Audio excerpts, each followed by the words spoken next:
Well, I had a conversation with the casino czar, the chairman of Delta Corp, which runs the largest and the only listed casino company in India. And he was of the view that COVID has definitely wreaked havoc on the entire tourism and hospitality sector. But they have, after opening in the month of November, seen the footfalls come to about 60% of the pre-COVID levels, and then in December about 80% of the pre-COVID levels. But a second wave would definitely wreak complete havoc and be a huge, severely hit their overall business. But as of now, Goa continues to remain a fairly safe destination, and as a company, they're following all the safety protocols. While you did see the earnings impacted in Q3, Mr. Modi said that this is not indicative of the company's earnings because they were shut for months on end, and within that quarter as well, shut for 2 months. So just the fact that they managed to make a profit in Q3 was very commendable because they've really reined in their costs and really taken a lot of cost-cutting measures.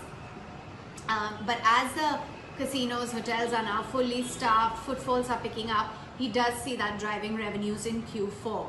Now, there has been a significant jump in the Q1 revenues for Adda 52, which is their online poker gaming site.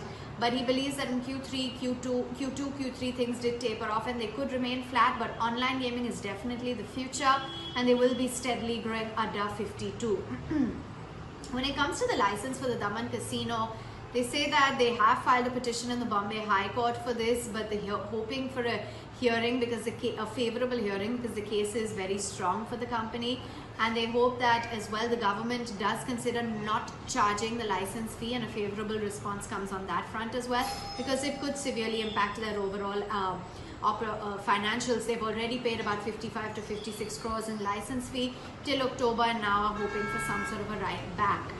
While he's not fond of the hotel business, it does come as part and parcel of it, and he says that the occupancies have picked up in Goa and Daman. They're opening an integrated resort as well in North Goa that's going to have a water park, shopping, theatre, an electronic casino, lots more. And as of now, they've completed the design of the hotel and are looking at budgeting this integrated resort. When it comes to expansion, they've still not been given permission to start the casino in Nepal. They're not planning to expand overseas because India is a market that they've understood, so they will focus on increasing their presence here. The cash balance stands at about 470 crores after providing for the Jalesh investment, and the Jalesh cruise was run by the Z Group and the fixed costs there were very high. They have invested in shipbuilding company, Waterways Shipyard will be building casinos there, and all of this should really aid their overall business. The new airport in Goa is going to be very exciting as an opportunity, said Jaidev Modi. Business is doing well, they're high EBITDA, they will continue to grow, and the runway for the next 7 to 8 years looks very promising.